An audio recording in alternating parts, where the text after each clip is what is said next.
And we're live. All right, episode 40 of Lizard Brain Radio. We had a little bit of a break.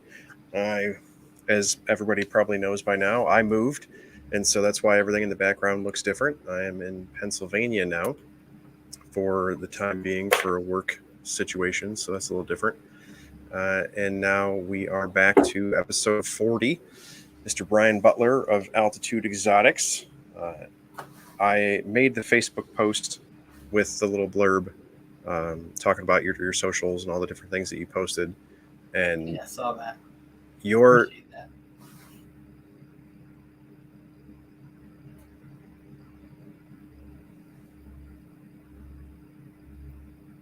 Oh no, did I lose you?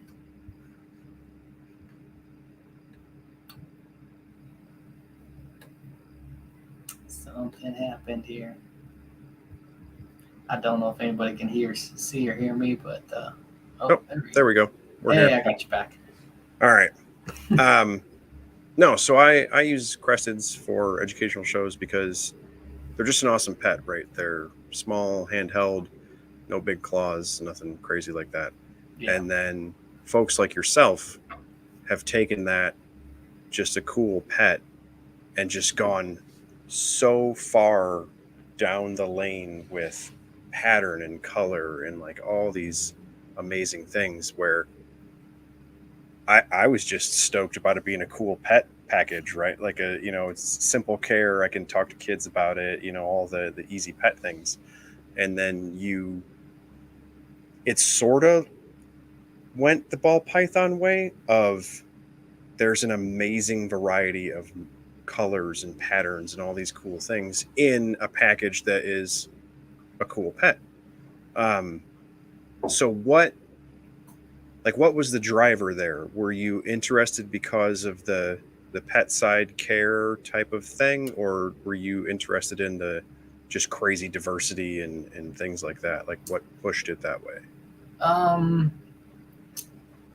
What first got me interested in them was just mostly the pet side, just how cool they are. They're soft and they're fairly cute looking and easy to handle and just fascinating animals. And it didn't, as most people that work with Cresteds will tell you, it's a slippery slope. And once you realize there's so many different morphs and patterns, I always say it's like playing Pokemon for adults. You got to have one of everything, right? You got to catch all of them. And yeah, it didn't take me long at all to go from I'm going to find a couple for sale on Craigslist to, I've now got on the internet and seen how many different patterns and colors and mutations there are to like, this is my life now. I'm going to do this full time. I get it. Our collection is much more Noah's Ark with the educational side of things. Yeah. But it's the same way, man. Like, rat snakes. Rat snakes are great to teach for kids, right? And then I look at it and I'm like, well, there's like 50 localities and I could teach a story about all of those. And, it's like you're trying to complete a set, you know what I mean? So when you were getting into that, is it something where you saw Dalmatians, right? And you're like, oh, I want to make that. Or was it, I don't know, or is it more of I want to reproduce what I'm seeing? Like I want to make that cool spotted gecko, or I want to make that cool orange gecko. Or is it you see that and then you're like, oh, well, I could do this way? Yeah, much more of the latter. I was just looking at my sign behind me. You can't read it because it's all out of focus, but the etching below the lit up part says quality, refinement, progression. Mm-hmm. And that's kind of been the motto, I guess, for my company. I came up with that when I came up with the name Altitude Exotics. And that's the whole thing that pushed me into breeding is I'm fascinated by the idea that I can visualize an animal that physically doesn't exist, a gecko that looks away, that physically doesn't exist on the earth. And then I can create that just through the right process of selective breeding or combining the right mutations. I just find that so fascinating. That's really what hooked me into all this, was just can I make something that nobody's ever seen? Can I make something new? So is it one of those things where, I don't know, I guess that's kind of two different lanes, right? Is it the progression of your projects in the next new thing, or is there, I want, or do you parse it out, like in this grouping, I want more orange, and in this, but this grouping is going to be some stuff people have never seen. Is A it little bit of both. It's a lot of what the geckos allow me to do, okay? and it's definitely a lot of it comes down to I have to just make choices on what do I want to do. I would love to, like, I'm just like I said, for me it's Pokemon for adults. I want everything, and there's plenty of crested morphs out there that I don't even own because I'm not a guy that's keeping pets. I'm not going to get one. Like Sable is a new mutation that I don't have, and I'm like, I can't just have one Sable. I need 40 of them to build a big breeding project, and then what different directions can I take it? I don't have room for 40 more breeders. I'm full. So every time a new project comes up, like if there's a line I want to expand, or I think like my confetti line is a big one. That was one I got geckos that had a few red spots, and I had one male that had a fair number of red spots. When I got it, that was an incredible animal, but the progression we've made with red Dalmatian spots in particular, they're light years beyond what they were 10 years ago when I started. Mm-hmm. And then there's other projects that I put a lot of work into that now I've got so many confetti breeders, I've had to get rid of other projects because I just don't have room for them. Like I would love to breed everything, but it's picking the things. Like the red spots are one that are really close to my heart that I'll never give up on those. Ink spot super Dalmatians are big for me. I love those. I love seeing how many spots can we get, how big the spots get. And then, like you said, there's stuff that has never existed before, like when I got the Axanthic project, I knew right away it was more than just, can I create more Axanthics? It's what can we do with them? Axanthic pinstripes, Axanthic lily whites, Axanthic super Dals. All of these things didn't exist at the time. And that's where all that has gone, is how many new things can we make? Okay. So I obviously am not a breeder myself, so I'm not as up to speed as you are. Now, so when you are trying to progress a line, mm-hmm. is that something where, and of course you've done it for a very long time, and so you have I would think, a much keener eye than probably most folks. Now, is that something where as you're parsing out babies, or you're deciding on holdbacks or different things, do you I don't know how to verbalize that. Do you have test breedings that you work out, or is it you pretty much know how it's going to go because I'm going to go here and here, and I think I'm going to get what I'm driving for? For the most part, I have a pretty good idea of what I want and what the results of that will be. Okay. And it's just a matter of, cresteds are a little weird because there are genetic mutations just like every other reptile morph that we breed. But so much of what we do is also line breeding and selective breeding to enhance those traits. Like red spots, Dalmatian spots are a genetic mutation, but the size and the number of those spots you can mm-hmm. influence with selective breeding. So a lot of it is, a lot of the projects are selective breeding to refine traits, or you kind of narrow down how you want the animal to look.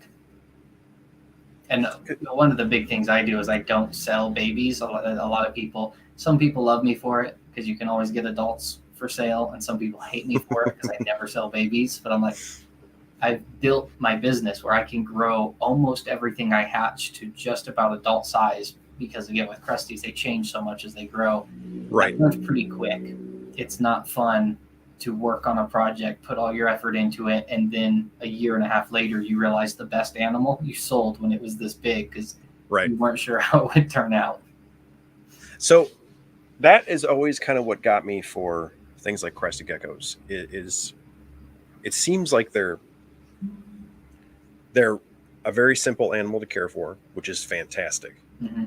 But on the breeding side, for what you're doing, to a person from the outside who doesn't do that, it seems like it would be really difficult because they go through a major change.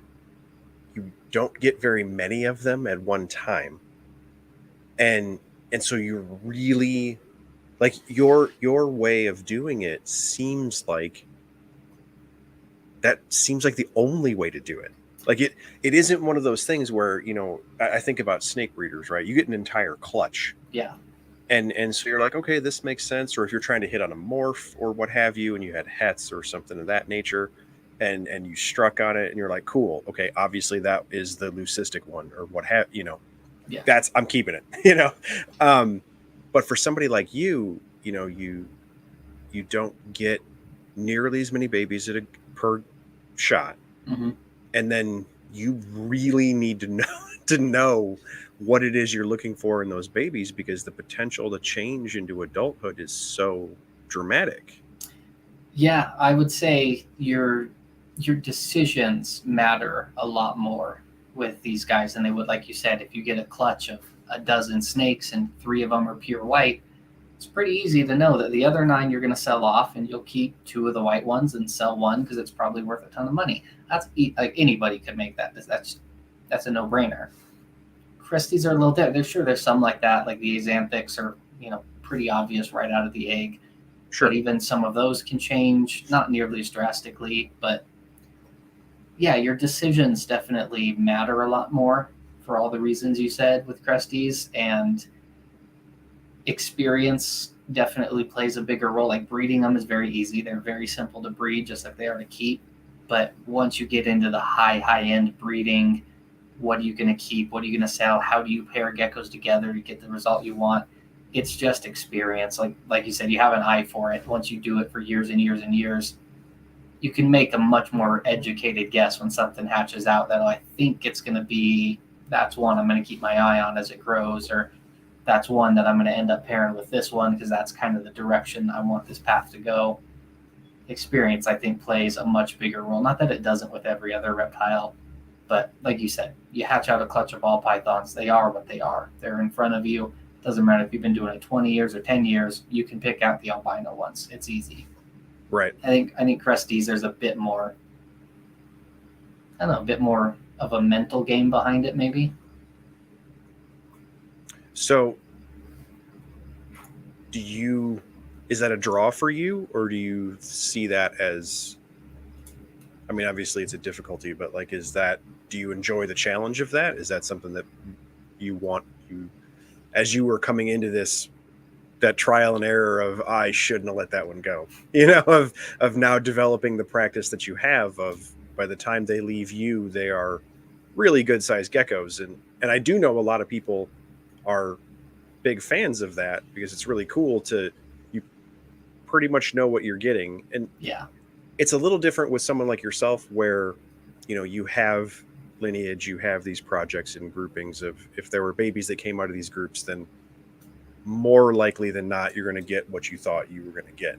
But to get it from you farther down the road, it's established, has been in your care this whole time, and just a lot more assurances, I guess. But like, was that part of the fun of it, was getting through that process of developing that, or was that a pretty big headache that lasted a real long time?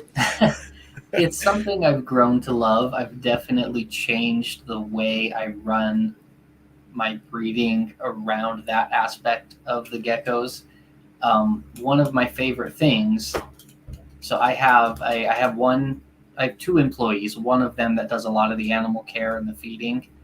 And I do a good bit of cage cleaning and feeding and whatnot. Like, I feed all my breeders because I want to be hands-on with the breeders, knowing if they're together. I pull the eggs, so I know where all the eggs come from, which pairs. I do all that, but I've specifically built it. So I've got a whole room of grow outs. It holds around 500-ish geckos at a time, like max capacity. I can fit about 500 geckos in there, and all they do is sit there for 10 months to grow. And I purposely don't feed that room. I don't clean that room. I go in that room, like, unless she calls in sick, I don't go in that room. And I do that specifically because the next stage down from that, I'm very hands-on with them. And then it's almost like Christmas when I go in there and I know I've got racks and racks of cages. I'm going to pull these 10 because it's sales week and I need 12 geckos to sell. And I'll go find 7 boys and 5 girls, and these are the geckos I'm going to sell this week. And it's like Christmas, opening it up and being like, I remember you when I put you in here. I had my eye on you for this project, and now look how nice you look. Like, you know, it's like watching your kids grow. It's when you see your kids every day, they look the same. Then you take them to grandma's house and grandma goes, oh my God, they're so big. Yep. Like, I like to not know exactly how they're turning out. And then when I do see them, it's like, I didn't get to see every step of the way. I see, what do you look like as an adult? That's all I care about anyways, is how are you going to end up? And I don't have to go through the agony of looking at them every day and going, why don't you grow faster? Like, I just put them in there, I ignore them. And then 10 months later, I go back and get to go through and marvel at them and pick out which ones I want. And it's way more fun for me that way. That's cool. Do you have a system for tracking them in that way, or are they just kind of grouped by project and then you pick as you go for what you like? They're pretty much grouped by age. So just when they get a certain size, they move into that room. Okay. And then I just know, based on the rotation of that room, what's been in there the longest, what needs to come out sooner. Okay. And then like before a big sale, because I do most of my online sales, I either do like a lot of the year, the spring and the fall, I'll do Friday night updates. Every Friday night I add about a dozen new geckos to the website. Yep. And then before a big sale, like I usually do one in the summer and a really big one for Black Friday. For those ones, I'll actually go in and go through the whole room before I photograph them or select them, and I'll just start marking tubs. This one's going to sell, this one's going to keep. Because at that point I'm going through 200-300 geckos. I can't do that in one day. Right. So it's, they're just in there kind of chronologically whenever they get big enough to go in there. And then as I go through, I also usually have a list, like when I build breeding groups at the very beginning of the year, a lot of times I'll have geckos that I set aside that I want to breed, and then I don't have, say I have a male and I don't have enough females to build out a proper group for it. I don't have the right females. He'll just kind of sit in a waiting bin. That makes it sound boring for him. It's a normal cage. I just call it like the waiting area. And then the next time I'll just have like a list. Like I physically write a list. I need 3 axanthic females because I have something I need to breed 2 axanthic females. And the most girls I'll keep together for breeding is 3. So then the next time I go through that room and stuff that's getting big enough starts coming up, I know if there's axanthic girls, they're going to go in this side. If there's something that's not on that list, it's going to go on the for sale side. I kind of split them out that way. Okay. Very cool. And of course, because you're you and have a very prolific social media presence, we have lots of questions. So, which is cool because that's part of, I think, being a non-breeder person or what have you. What you're doing, I think, is a secondary, I guess, part of why I believe you are successful is you produce super cool geckos. Like you just have really cool stuff, but like you are super prolific on social media. You do funny stuff. You post a lot. Like you are very successful in that avenue. Is that something where like, do you enjoy social media like personally and you decided to do it for fun with the reptiles as well? Or is that pretty much a reptiles thing for you? To be totally blunt, it's business. I don't really like, I'm very introverted. I don't like social media. I purposely, like, I don't look at my analytics. I don't look at my YouTube channel. I did once. I went one time and looked at like all the stats on my YouTube channel, and I don't even remember what it was, but whatever the stats of like total hours watched, it was like 1 million and something. And I was just like, so people have just stared at my face for 1 million hours. That's terrifying. But if you don't check your YouTube statistics, how will you know whether you're cool or not? Exactly. Luckily, I've got kids to tell me I'm cool, and they're not old enough to think otherwise yet. That's right. That is right. One time, I have to tell a story because it makes me laugh so bad. I was in some little touristy town about 2 hours from here, Manitou Springs, for I think it was Labor Day last year. Whatever. I was sitting like on the side of a sidewalk, like sitting on a curb, eating an ice cream cone with my daughter. And some dude just randomly walked by and goes, him and his girlfriend walked by. And he looks down all casual, goes, "Oh, hey, I watch your YouTube," and then keeps walking. And my daughter was like, she's 7 at the time. So if you have a 7-year-old, you're like, that is the epitome of cool. Yeah. Your dad is known for it. She's like, I can't believe he watches you on YouTube, Dad. Like, I was the coolest parent that has ever existed at that moment. Like, please stay 7 years old. Sweet. Anyways, I got way off track. But the social media. So yeah, it's mostly business. I didn't always do that. And I got to a point, I had an epiphany of sorts where I was running my business and I was very happy with my breeding. But business wise, I got to a point where I realized I was just kind of coasting. And I wasn't, just from, like I said, a purely business perspective, I wasn't maximizing what I could do. Mm-hmm. And at that point, I really made a concerted effort to, regularly get on social media and post a lot of updates and engage with people. And that's about the time I started making more YouTube videos. And my whole thought process for that is, I'm going to reach a lot of people and almost none of them are going to buy animals from me. But somebody needs to bring them into this world. Like, I got into geckos because I just saw one at the pet store.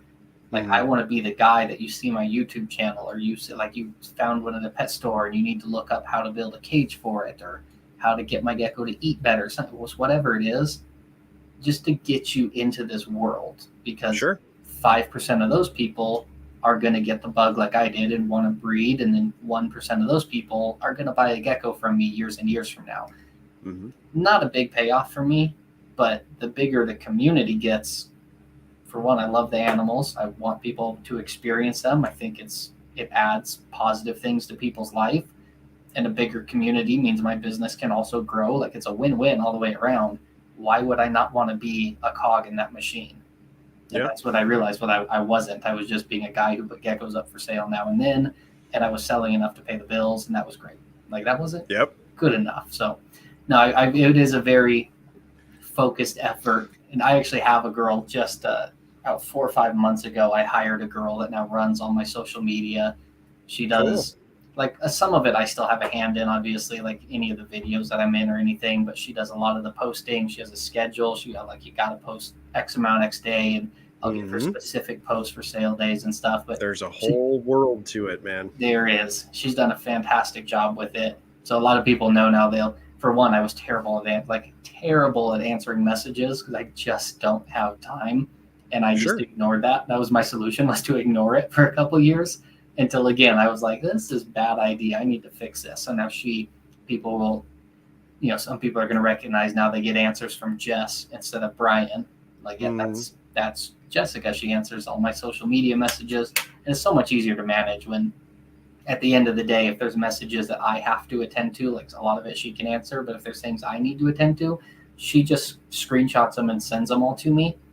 And then I can reply to them. So I have one lane of communication instead of trying to manage 50 messages at once. It's made it so much better, so much easier to keep up with posting and engage with people. I think it's been a big help.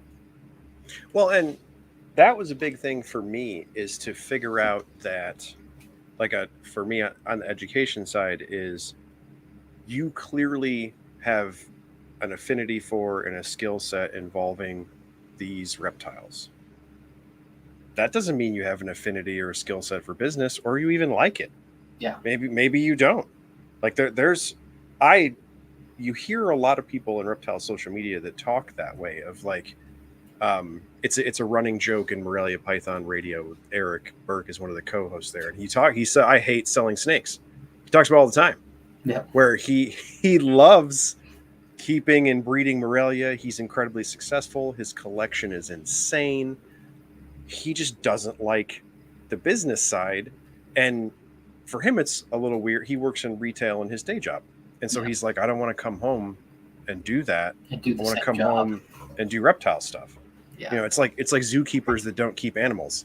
Well, yeah, that's, and no, I think it makes perfect sense that, you excelled greatly on the reptile side and then had to put a concerted effort on the other side, because it really is a different realm. Like, it's actually a different skill set. That's really cool. I think that's one of the things that I've learned the most getting into doing this as a business, is how much of it was stuff I never even expected. Like, everything from social media to customer relations to shipping to invoicing to taxes and payroll services and all this stuff. It's like, I just wanted to put two geckos together and make more geckos. Right. And some of it I'm good. Like there's some stuff I'm terrible at. I'm terrible at bookkeeping. I'm terrible at taxes. I'm terrible at invoicing. I'm terrible at making sure I'm answering messages in a good way. And then there's things that I'm good at, but I don't enjoy, like the social media. I think I'm pretty good at it, especially absolutely. I have TikTok now. I was just at the Schaumburg show last weekend, and I had a lady come up to me and ask me if she could take a picture with me, took a photo, and then looked at me and said, "You are my favorite gecko-themed TikToker." Mm-hmm. I did not know gecko-themed TikToker was a classification I could even have. Yeah, you basically made it a classification. It was hilarious to me that was the way she classified me. Was, you're a gecko-themed TikToker. Like, yeah, I think I'm pretty good at it, but it's like I don't do that because it's a ton of fun. Like it's satisfying to see it be successful, but the parts of it that I love photography. I love photographing my animals. I love managing my website. I love hands-on feeding them, sorting through them, picking what to breed, what to sell, putting like all that's the stuff that I absolutely love. Mm-hmm. But you have to do all the other stuff too, otherwise you just end up with a lot of geckos. I say otherwise you're just a lizard guy. Exactly. That's the difference between me and a hoarder. I do all the other stuff. That's right. All that, you're just hoarding. All right, so we got questions are just rolling in, so let's try to get to them. And let's see. Oh, and of course, we're going to go super deep on the first one. Where do you see the crested gecko hobby in 5 years regarding morphs and traits? So if you asked me this question 5 years ago, I would have given you a totally different answer, because in the last 5 years, things have gotten very interesting. I don't think there's going to be a lot of there's been several new morphs in the last 5, 6, 7 years that have popped up. I don't think that trend's going to continue. Most of the new morphs that we're discovering, the difference between crested geckos that we talked about, ball pythons earlier, there are 20,000 ball pythons imported from the wild every year. I think there's farms over there that they're farmed. They just go dig the eggs up and hatch them out. Well, that's why there's so many morphs. They're getting them all the time. We don't get new wild-caught cresties. They only officially took about 200 geckos off the island. There was some number more than that were smuggled out later. But, a couple hundred, we don't get new morphs because there's no new blood coming in. So a lot of these new morphs... Right. Even if they took double that, it's nowhere near... Yeah. We might hit one more morph. Most of the new morphs that we found aren't new morphs. They're morphs that have been here forever. And for one, there's way more geckos being bred than there were a decade ago. So you're going to start hitting things that you weren't hitting before. And there's way more, going back to the carpet python guy, I had a similar saying for years. I love my geckos. I hate my customers. Seems a bit harsh. And that's changed greatly in the last 5 or 6 years, because the gecko world's changed greatly. It used to be, it was just pet breeders with cute animals, and maybe I can make a red one. And it's like there was no serious reptile breeders. And now there's a lot more serious reptile breeders working with cresties. So now morphs are being identified that just weren't identified because 10 years ago it was just, oh, look at that cute lizard. Now it's, hey, that one looks slightly different. Let's figure out why. There's a lot more of that mindset. So I don't think there's really new morphs. There's just new eyes and new breedings. So I don't think that trend of finding all this new stuff is going to continue much longer. Just because there's no new stuff coming in. But I do think there's a lot of combinations that we now have the possibility to do a bunch of new things that haven't been examined yet, just because we weren't aware of everything that was around. A bunch of axanthic combos, lily whites, like the lily white market, everybody predicted 5 years ago was going to tank. And it's not what it was 5 years ago, but it's going strong. And it's being propped up by everybody who wants to breed cappuccino lily whites and axanthic lily whites and all these combos you can do. It's not just get a lily white, make more lily whites. Now there's so much more you can do with it. And I think that there's a ton of potential in that direction that we'll see in the next 5-10 years. It's going to be fun. Okay. Yeah, there's a couple of things to unpack on that. Like, so because they are an island endemic species, it okay. So you think about something like ball pythons. Actually, quite a few snakes have shown up with piebald and a lot of weird genes, white-sided, all this random stuff, right? And a lot of these genetic mutations are in things like ball pythons, things like North American rat snakes, and you're talking about animals with huge geographic ranges, a massive variation in genetic diversity. I mean, you're going east to west across Africa. You're going east to west across the United States. Just north to south in California for king snakes is a ridiculous amount of area to cover. Yeah. And so it allows for an incredible amount of variability. When you get to something like cresteds, it's like you hear people talk about different pythons and things, and they worry about line breeding and they worry about inbreeding and stuff like that. And it's one of those, well, they're only found in this one tiny place. And so if there were going to be deleterious mutations or lethal traits, that already happened. And those are dead and gone. They didn't continue, right? And so it's one of those things where I think you're accurate in what you're saying, because you are operating from a limited pool because we didn't have that many to come out. And then the species itself is a limited pool. Yeah. It's restricted to an island and has been for a very long time. And so there's just only so much variability that's going to be there. And then we took a little bit of that, and realistically, we might be approaching the end of variability without our input of selective breeding and combining traits and things like you're describing. And I don't know, like it's one of those things where that's awesome for the consistency and longevity of the species, because even though we're restricted, I don't think we're going to start to see negative effects necessarily for an extended period of time. Whereas you get things like Australian species and things like that where we can't get anymore, and you are starting to see inbreeding depression, and folks are seeing issues in certain species because we haven't had any since like the late 70s, right?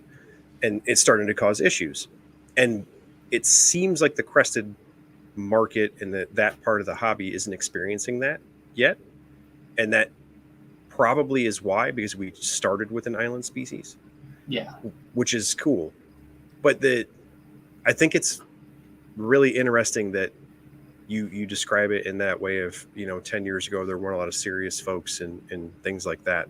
And a lot of herpetoculture seems to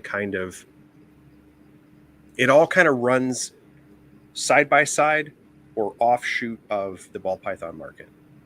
And what I mean by that is, like, people that breed crested geckos, you just breed derpy kid geckos. Like, it's not cool. Yeah. Right? Which isn't true. They're awesome.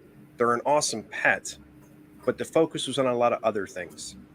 And the focus and model of that, when aimed at what you keep, well, yeah, that works. Like, take it seriously, refine things, understand what projects are, and apply the things that you are applying, is what folks have already applied to corn snakes in the 70s to the 90s, and then ball pythons, and then, so on and so forth. And it's just kind of seems like it's Crested Geckos' turn, I guess. I very much agree with if that makes sense. It kind of is following a lot of the same steps, and I don't know, I just think it's funny to walk around. Like, I'm from near Tinley, and so I go to NARBC all the time. And, when you walk around shows like that, and you have like adult, serious people, like, I'm a grown up with my own money. I don't even have kids. Like, I keep reptiles. Yeah. It's like, oh my God, you see that white black crested gecko? You're like, crested gecko? Like, what? Like, you're an adult, man. Like, what are you talking about? They're like, no, it's super cool. Yeah, they've been cool the whole time. Like, you guys just weren't paying attention. Exactly. Like, it's the same lizard. Like, cool care requirements, easy to take care of, awesome personality. They got cool faces, all the awesome things. It's just that now we're paying attention the way that we pay attention to other sections of herpetoculture. Does that make sense? It absolutely does, yeah. And having been in it since 2009-ish is when I started breeding. So I mean, there's guys that go back quite a bit further than me, but even since then, the difference in the gecko community, like I bought a gecko in I wasn't even living where I'm living now, and I've been here for 10 years. So 11 years ago, I bought a gecko for $1,200, which at the time was like unheard of. You paid $1,200 for a crested gecko, and people were furious. The hobby was furious. I didn't at all take it seriously because it was so pathetic, it was laughable, but I legitimately got a death threat in my inbox on a forum because I paid $1,200 for a gecko. Like, people were mad at, how could you? That's disrespectful to these animals. You're ruining the hobby. You're just greedy for money. It's like, it was ridiculous. Like, it was a bunch of people who were just like, I want cute geckos because I'm going to boop them on the nose. And if you have any other view of these than that, you don't belong here because you're invading my space. And that was the crested gecko world for years when I first got into it. And now it's like, I'm vending. I haven't vended a show in like 6 years. So I'm finally breaking out. I'm going to vend the Las Vegas Super Show in September. And I've got customers that are flying here from Korea just to shop for geckos at that show. It's like we went from, I think you should probably die because you paid more than I think you should have for a gecko, to, yeah, I'm going to fly halfway across the world because I'm hoping you'll have a lizard I can drop 5 figures on. Like, that's been the ball python world for 35 years.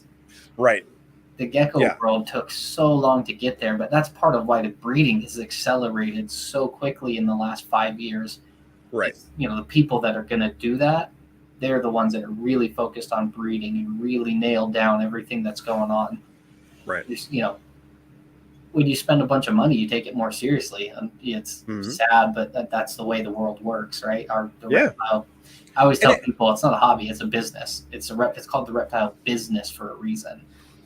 Well, and that's the thing. Like, people poo-poo the ball python market, right? It's honestly, it feels like a different hobby at this point. Like, it's its own monster. Yeah. But the amount of money that went into that, and is still going into that, is a major driver for herpetoculture. You wouldn't have cool incubators, you wouldn't have cool racks, you wouldn't have companies that put the money into the infrastructure of herpetoculture that they did if you didn't have the explosion for the ball python market. You just wouldn't. There's just not enough money.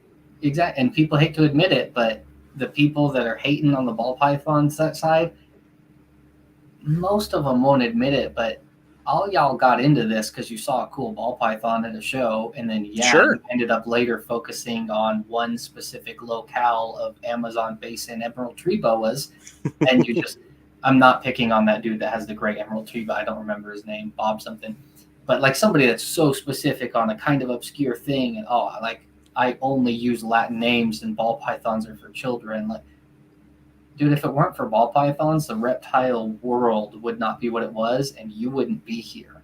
Yeah. You would not be doing what you're doing. Like, again, it goes back to, why do I do a YouTube channel that I lose money on and takes a bunch of my time? And because I want some kid on scrolling YouTube to see a cool gecko on my channel and bring him into the reptile world. Like, that's important. It's important for all of us, whether you want a crested gecko or not. Bigger the world is, the bigger your space in it's going to be. Well, and it is slowly progressing that way, right? Like, Leap Habitats just debuted a whole bunch of stuff and all these different enclosures and lights and all sorts of systems. Super cool. It is aimed at people who keep small lizards, little geckos, small species of chameleons, stuff that, especially for small chameleons, 10 years ago, you wouldn't build a company to make stuff for that. Those things don't live more than 3 months. You just put it in an exoterra and then replace the lizard when it dies. Yeah. Like that, because we were not able to do that.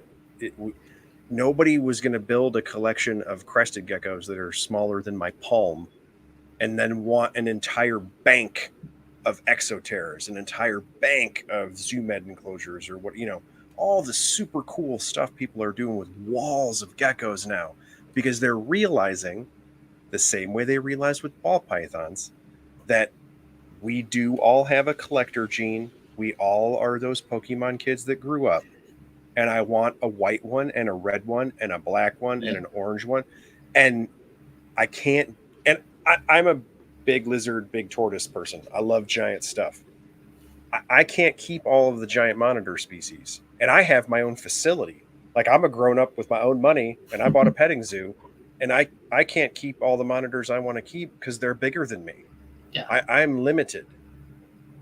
Now, I might be a little more limited on money when I go to high-end geckos, but in a baker's rack of space, I could keep from yellow to orange to white to red to xanthic to I could make the set that interests me. I could have one from each of your lines, or I really like Wally's in the chat asking a million questions that I have to get to you still. But like I really like Wally's stuff, and this is Brian's stuff. And you can actually do the collection part of herpetoculture because your species are smaller. They have easier care requirements. They're super easy to feed. All of the cool pet stuff. Now we have the grown-up stuff of you're just a collector nerd that grew up, man. Exactly. Like, you keep lizards in boxes. That's like my lizards are cooler than yours. Don't like to talk about, but there's a reason ball pythons are popular. They're only this big. Like, yeah. You know how many awesome retic morphs there are? You don't think the retic world? I love all of them. If we pushed for imports like we do ball pythons, and we bred them the way we do ball pythons, retics would be just as prolific, just as diverse. Mm-hmm. But nobody's looking to keep 5,000 20-foot snakes. 5,000 ball pythons, that's one building. You can do that. Right. Same thing. Yeah, absolutely. And I don't know. I'm glad to know that someone in your position is seeing that change, is seeing, like you were saying, the lily white market's going to die, and it lowered because that's economics. Like that makes sense, but it didn't burn. It's consistent, and you get something like I said, I love big lizards, but like Ackies have been around forever. They've basically always been about the same price, and most of the same people that I know are who breed them. Like, hey man, you like velociraptors, but you don't have a barn? Get an Ackie. Like, it just makes sense. Like, I love blackthroats and Argus monitors. You really can't get them anymore. And if you can, you got to know a guy because they're gigantic. It doesn't work that way. Yeah. You know what I mean? But no, I'm glad to hear you say that in response to that question, that you are seeing that progression. That makes me think that it will continue for some time to come. Yeah, I think it will. So on to Wally's giant list of questions. The first one being Brian's thoughts on why we've not seen an albino crested gecko yet. So we kind of it's the same answer in a different form that I had earlier when we talked about morphs. Okay. I'm a firm believer. Like I said, all these new morphs that are coming out right now, I don't believe there's any new morphs. I believe they're morphs that have been in the gene pool from the beginning, and there's now enough eyes, enough experience, enough breeders, and enough geckos being hatched that we're recognizing and isolating them. I think the reason we've never seen an albino cresty is because none of the geckos that were taken off the island had an albino gene in them. I think it's that simple. I think, obviously it could spontaneously happen in somebody's collection somewhere at some time, but realistically, that's very, very rare. Like, even in the ball python world, how many ball python morphs organically came out of someone's collection versus came out of the wild? Almost none. Almost none. It doesn't happen. Like, I really think it's just that simple. There was one of the geckos that was taken off the island was a het xanthic, and it took 15 years for two of those descendants, offsprings that were both het xanthic to pair, and then somebody to see that baby and recognize it for what it was. There wasn't a het albino that came off the island. I think it's that simple. Yeah, I mean, at the end of the day, it's math, right? Like you had a limited pool, and the like you were saying, the spontaneity thing, that I've only ever heard of that actually happening a few times. A few in corn snakes that I can think of, but that was 30 years ago, 35 years ago, and I can't think of recent ones that I've heard of since. Almost any morph, especially North American stuff, is a little different, of course, but it always is, oh, I got one, or somebody caught one. It Mhm. looked funny, and then it had babies, and I bred them back, and this weird thing popped out. Like, okay, so you had a het, or you had a poor quality visual, or what have Yeah. you, and then you just proved it out. You know what I Yeah. mean? That it. I want to say Chris Painshab's going to yell at me, but I believe Kathy Love had a corn morph that she had two randos and a weird one popped out. But it was even that was, I don't know that it's happened again. It is very, very rare. Um, Yeah, I think that, like I said, all the new stuff in Cresties we're seeing, I think it's just like you said, you had two randos and put them together, and you hit a super form or something like that. It's right. not spontaneous mutation. I think it's just we're finally figuring out what was actually taken off that island almost 30 years ago. Well, and the more we delve into the genetics of reptiles, like we're starting to see all these polygenic things, and incomplete dominance of certain stuff, where you're talking about super forms. I mean, like I love retics, but tigers and super tigers, like that's two different snakes. And you would have, I've read the articles and different things that were written about that.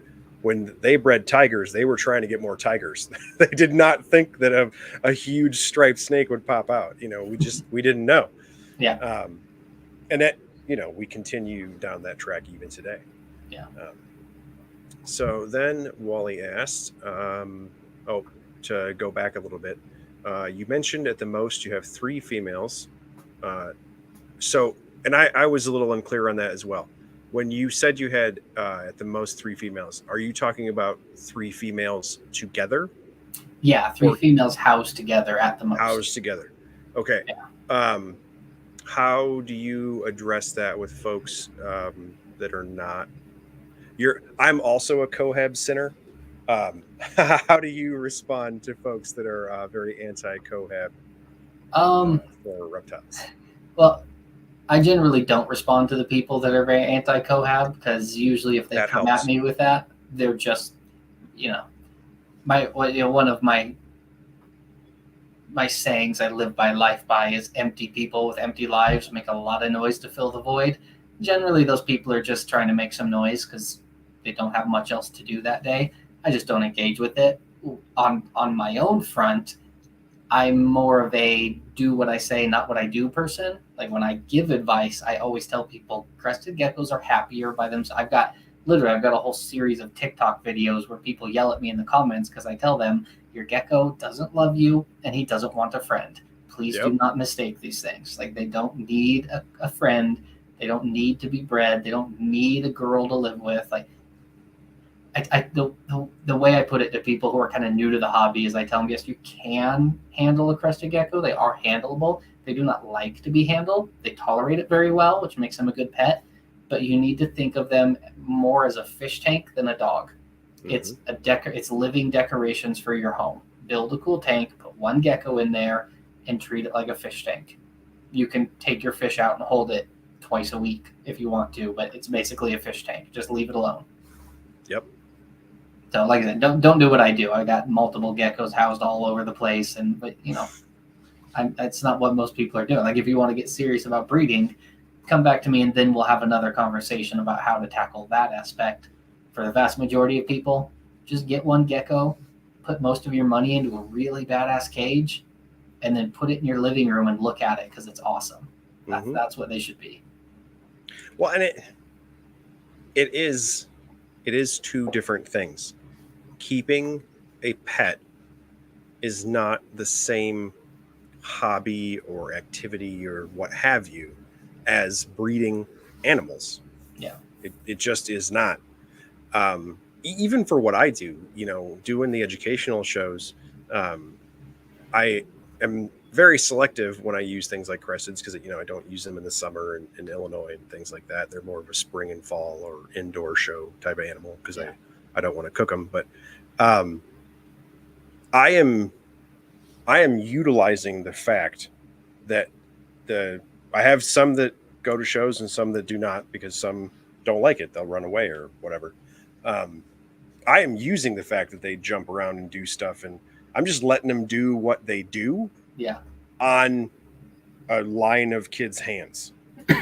Like they're not like petting it or stroking its tail or whatever. It's literally just crawling along and jumping or what have you from hand to hand, and then it goes back in this super cool critter keeper, and then we teach a lesson about crested geckos. Like there's no like you hold a tegu.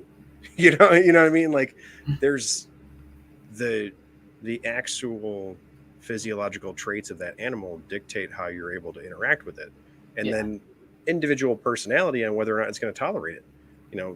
People always talk about that. Like you always see the one person who's got like, oh, my Crebo is super nice, you can pet it, and everybody else's wants to kill you. Like, yeah, so that one is like the stoner of the group that's super chill. Nobody else is, like, and people anthropomorphize their pets, but then discount the variability of personality. Like, it doesn't love you. Might like to sit on you because you're warm, but that doesn't mean that everyone will. Like, I have things like beardies or things like cresteds that, they love everybody. They sit on kids. They're great. This, that, and the other. I have a male bearded dragon that will absolutely bite you. It's not like it defends its territory. It's got a girlfriend. You don't come by it. It doesn't like giant monkeys. That's not how we do here. Cresteds, at least in my experience, I've never had them be defensive. I have several that want to run away. They want to stay hidden. They just want to do gecko stuff and be left alone. They're tiny and I'm huge and I look like a monkey. So it scares them. Like that is a very obvious reaction from a tiny gecko. I actually love your videos where you say stuff like that, because it. Hey, I can hear you again. It's not like your videos where you say things like that probably don't get great reactions, but it's one of those things where that needs to be addressed in the hobby and explained to folks. And if you came here for that, maybe you were mistaken, or we can try to explain things in a better way. But then those conversations are always going to suck. That's always going to be difficult. But having that information come from a person who is already very successful with the thing that you want, right? I really want a black and gray cool crested gecko. It's the coolest thing ever. I gotta have one. It's gonna love me. And it's like, all of that is good, not the love me part. Like, and it coming from the person who has succeeded in all of those things, it might just make it an easier pill to swallow, I guess. That's kind of why I pushed that a lot harder. Like, some people use that for business. I've seen breeders, I'll quote it because you're not a serious breeder if this is the way you're going about it, in my opinion. But I've seen breeders that they will literally advertise, my geckos are friendly. I take them all out and hold them for 20 minutes a day, and this one watches TV on my shoulder, and that's why you should buy from me, because then you'll have a gecko you can do this with too. I'm like, right. That is, to me, that's so dishonest. Like, whether you're doing it for nefarious reasons because it makes an easier sale, or you're doing it because you really believe that, either way, I can't stand that. Like, I purposely go out of my way to make these videos a ton more than most people do and tell people your gecko doesn't love you. It doesn't want to be held by you. It's scared of you. You're a giant monstrosity standing outside its house and it thinks you're going to eat it. Like, I want people, like I said earlier, I want people to come into this world that we have, but they need to get here in the right way. We went through too many years of go buy an iguana And if it lives 2 weeks, cool, that was fun. You got to pet it a few times, and we'll just get another one for $8 at the state fair next year. Like I don't want to proliferate that kind of a mindset about reptiles anymore. Absolutely. No, I like I said earlier about the social media stuff. Like, you are very prolific. I watch your stuff, and I think it's great. Thank you. Justin Sunkissed. Thank you, Justin. I knew I had heard you and Chris talk about that with Kathy Love. Justin asked, what is Brian's take on the soft scale thing? I am not aware of that, so hopefully you know what that means. I know what it means. I unfortunately don't have a take on it. So there's a mutation that's been identified. They call it soft scale. It affects the scale pattern, like the size and pattern of the scales on the animal. Okay. It can make them, like, they call it soft scale because supposedly they physically feel softer. It can affect the color quality a little bit. I honestly don't know much about it. I've never worked with them. Sounds kind of like microscale in snakes. It's probably similar. There's a lot of people that are focusing pretty good on them. You know, I was just talking to the Pangea guys at Schaumburg about it, and they told me they work with them, and they said the biggest factor is it's hard to explain in a tangible way what it is and how it affects the animal unless you're holding one and looking at it, and then you can see the difference in person. But on the internet, it's really hard to do. Okay. And I had a couple years and years ago, and I sold one. I don't know, I'm trying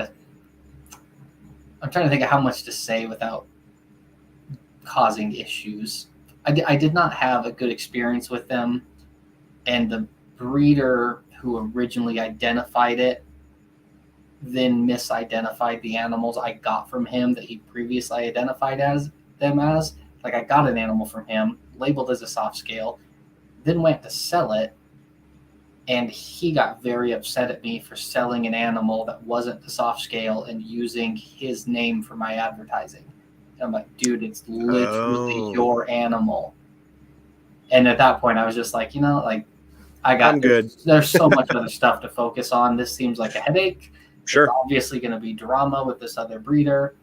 I got plenty of other projects to do, and I haven't touched them since. Like, I do find them interesting. It's something I would like to play with at some point, but going back to the beginning of our conversation, I only have so much room, and I'm over capacity as it is. Right. To try and add, what am I going to bring in one soft scale and add it to some line? Like, that wouldn't do a lot for me. So it's just kind of not one that I've ever put much effort into. So unfortunately, I don't have a great answer. There's a lot of people out there that can give you a great answer, but I'm not one of them. No, but that is an answer that, that. So speaking of capacity, sorry, my computer says it's going to die, but it's plugged in, so I'm not sure why. It's all good. I'm just going to jump this plug on the wall side real quick. I'll be right back. Yep.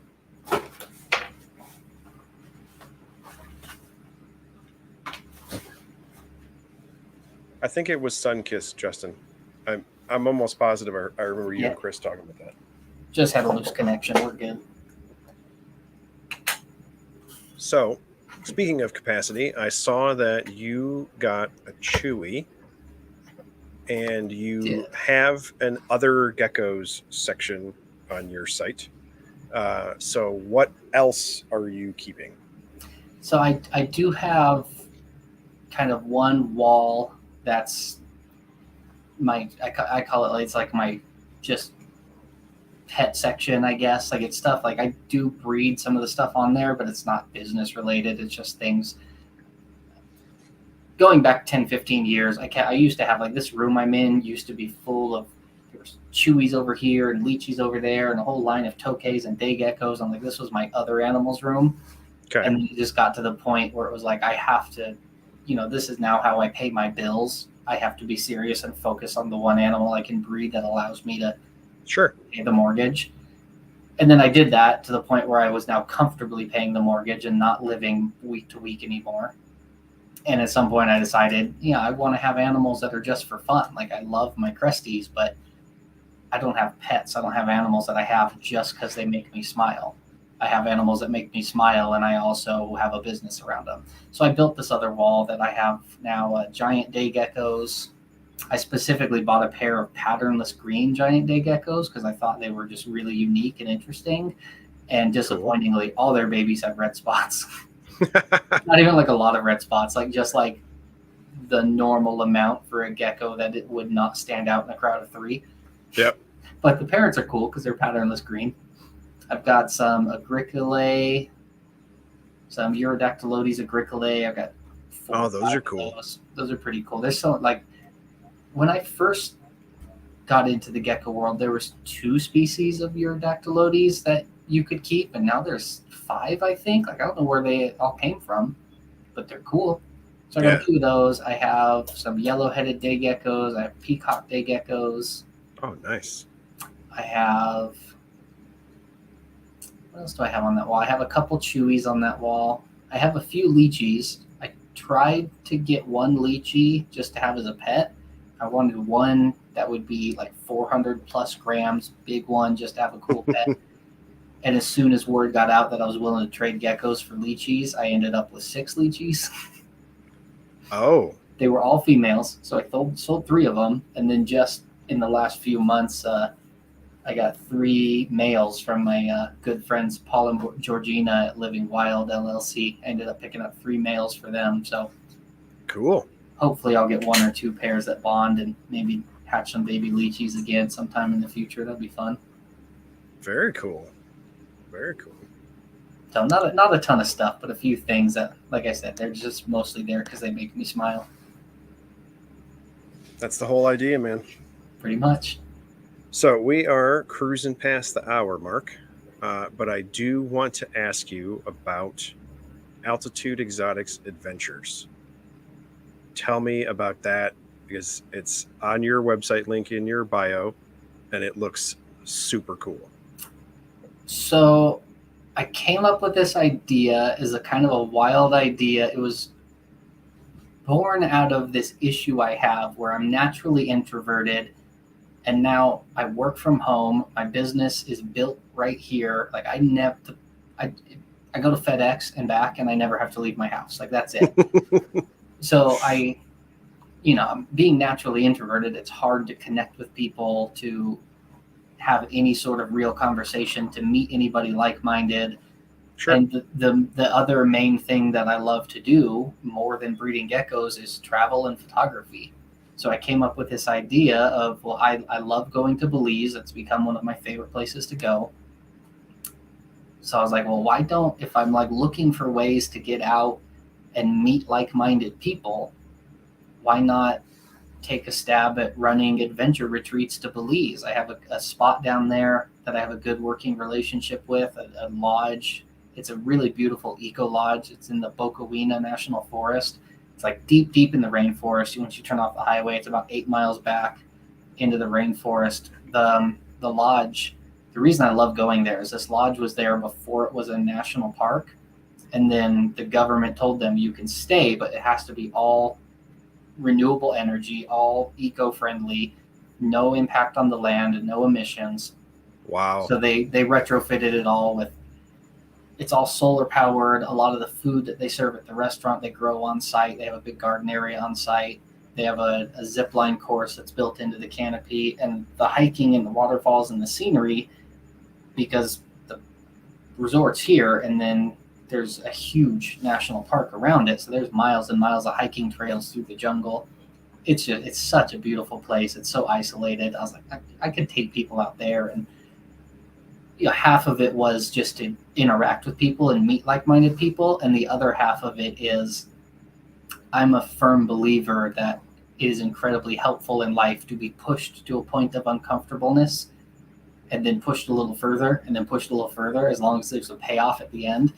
So generally when we go, at least on this adventure retreat to Belize, when we go, the first day I sit people down and tell them, I'm going to hurt you, and this is not going to be fun. It will be worth it. I promise it's worth it. If you stick with me and make it, it will be worth it, but it's going to hurt. And we do. We go hike about 40 miles over the course of 6 days in 90-degree heat and 90-degree humidity.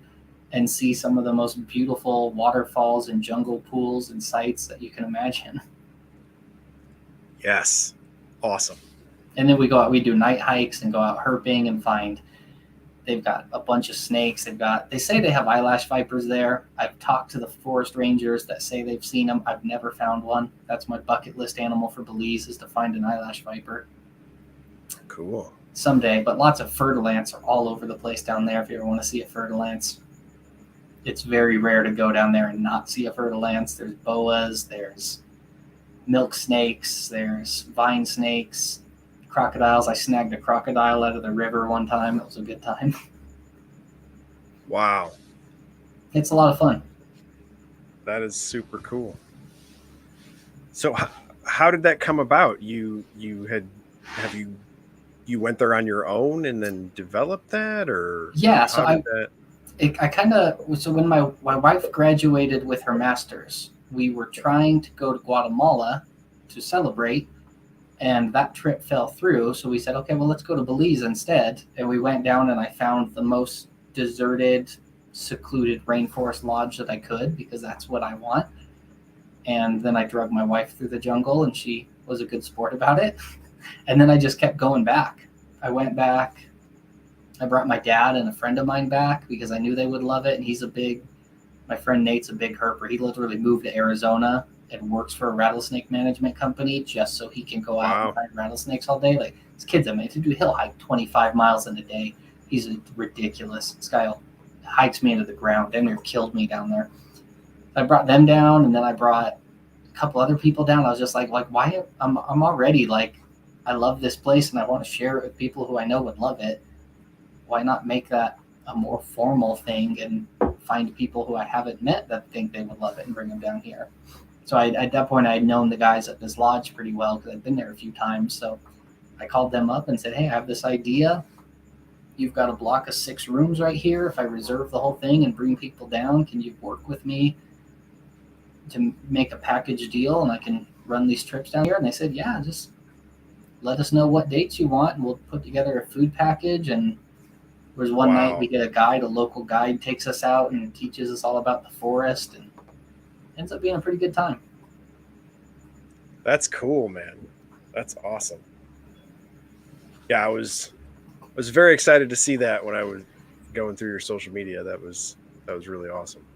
It's been hard lately because with like everything, the price of flights has been so crazy. Sure. That it's made it hard to get people that are interested to go. But I'm learning my tagline for this is going to be, I have a hell of a time getting people to come, but almost everybody who's come has come back.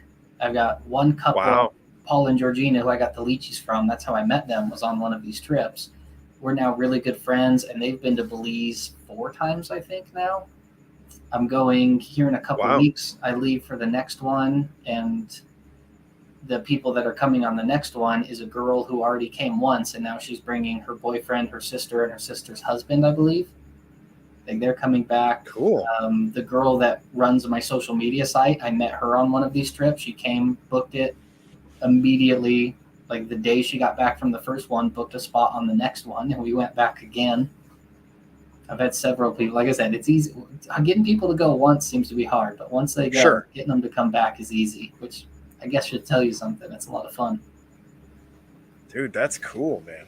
Awesome. I'm hoping to expand that whole side of things. Because like I said, I love to travel. It's the only thing I love more than reptiles. I love to travel. So I was just in Kenya in June. I've made a couple contacts out in Kenya that I'm working with. I don't have exact dates yet. I don't have dates and pricing, but it's going to be March of next year, March of 2023. I'm going to do a retreat in Kenya, like a safari retreat. I got a deal with these guys to go out.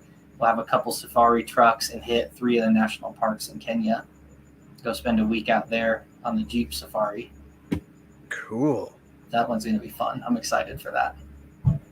Well, if my wife is listening to this, my birthday is in March. There you go. I'll shoot you a message when I get the date set, man. It'll be the first one I tell.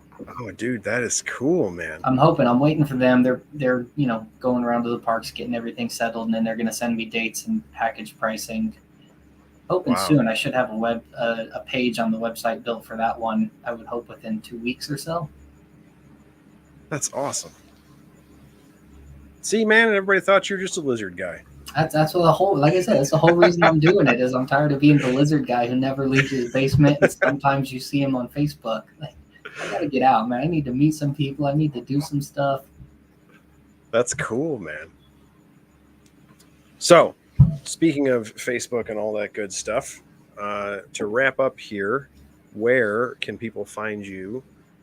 Especially to find out, because when you do those sales, you update the website and then you let people know on social media, and you kind of release things in batches. It seems like there's groupings.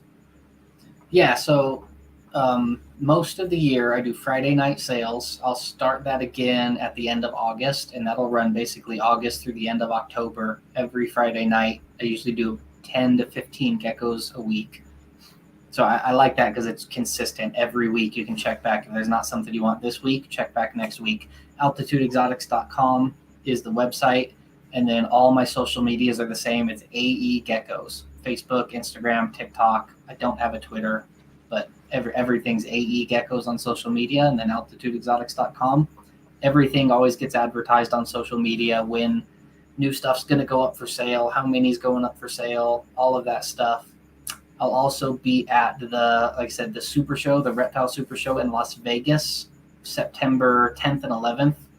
It's at the Vegas Convention Center right there off the Strip. It's their first time coming out of California and going to run one in Vegas, so I'm hoping it turns out pretty good. I think that's going to be massive. I hope so. The Super Shows, I know I've never been to the ones in California, but everything I've ever seen about them, they're crazy.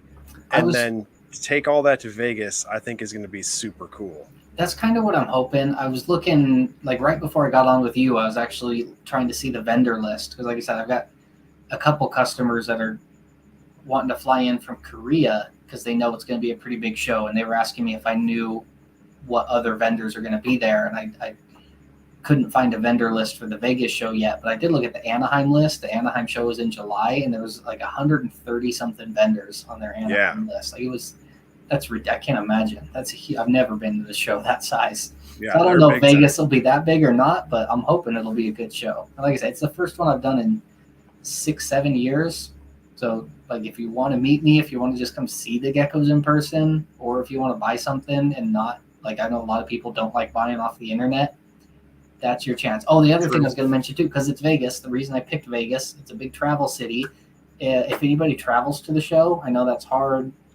It's in the middle of the desert, so drive-in is really hot. Or if you fly, you can't take an animal home. I'm doing free shipping. So if you buy something at the show and you travel to get there, I'll take it back with me and then ship it to you for free. So you don't have to worry about how am I going to get the animal home.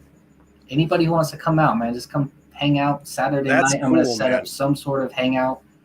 I'm looking for a spot still, but we're going to set something up where me and a bunch of breeders and anybody who wants to come just talk geckos for a few hours Saturday night. We can go have a drink and talk geckos. It's going to be a good weekend, so it'll be worth the trip. The free shipping if you're traveling, that's a big deal. I know that's a big thing for a lot of folks, especially for the larger shows where, you want to make a weekend out of it or, kind of treat it like an event or a mini vacation or whatever. The shipping, that's a big thing. It's Vegas. I figure some people are going to come for the show, but then you want to hang out in Vegas for a few days and take in the town Monday, Tuesday, and Wednesday. What are you going to do with your gecko? Like I'm going home Sunday night. Just send it home with me. Shoot me an email when you get back, and I'll ship it to you. Yeah, that's a big deal. And for folks who are listening to this, if you are not a reptile show person or have only been to a few or whatever, when Brian was talking about getting together and hanging out Saturday night or going to eat or whatever, that is depending on, if you like to do the social thing or not. If going out's not your thing, then maybe it's not your thing. But like that on it to me, like can be cooler than the show sometimes. Like, because, you want to go to the show and see all the cool stuff and that's always fun. And if you're shopping is fun. But you can't you're not going to be able to chill during the show because you're there to run a table, but if you're going to go get some chicken wings or something and sit around, that's a whole different animal, you know. That's exactly my thoughts. I've had so many people message me going, "Oh, if I come to Vegas, I've got these questions about this breeding, or can I talk to you for a while?" And I'm like, I'd love to, but honestly, I hope not, because I hope I'm like showing and selling geckos Yeah, the whole day. Like I'm hoping I'm pretty busy, and yeah, like, it sounds like a mean thing to say, but it's like it sounds mean, but no, if you're not there to buy a gecko, there's probably somebody who I have to yeah, give my attention to over you. And like I know that sounds mean, but I'm there to sell geckos, but I don't want to ignore all those people. So that's why I was like, dude, let's go somewhere Saturday night. Go to I don't know. I had a few people message me I had people, and I was asking people like, if anybody knows Vegas, where can we go to just have a bunch of people show up and we can all hang out. And I got a few recommendations, so I'm going to pick somewhere and blast it out everywhere. This is where we're going Saturday. Like I'll be there till 1 a.m. I just want to meet people and talk about yep. geckos. Let's do it. It's going to be fun. Well, and that's always a thing. Like, you know, I'm an NARBC Tinley guy, and you always hear about the auction, and you hear about a bar called Bananas. Yep. And that's the bar in the hotel attached to the convention center. And that's it, man. Like you go to like Culver's or Buffalo Wild Wings across the street, you go to Bananas in the hotel, everybody chills at the auction and eats all the little fruit trays they pass around. And like, but that's where you meet everybody and just sit around and talk reptiles and, oh, hey, what'd you get or what'd you bring? And you can just chill, because especially when like somebody like you have a huge social media presence, it's going to be a monster show.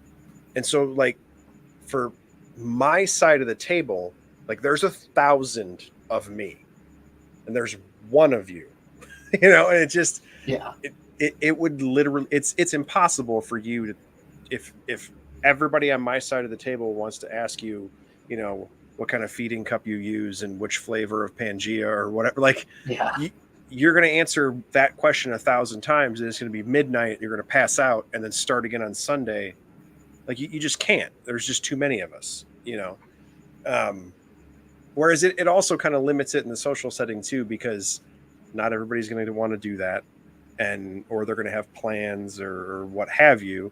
And so if someone is serious about it and wants to come hang out and ask a question or meet you or talk to you, like, all right, this is where we're going to go. If you're going to catch an Uber, get in, come get a chicken wing or whatever. yeah, cool. You know, like then you have made the effort to do that. yeah. And I also wanted to make it less formal, because I had a few people tell me like, set up like a meet and greet somewhere.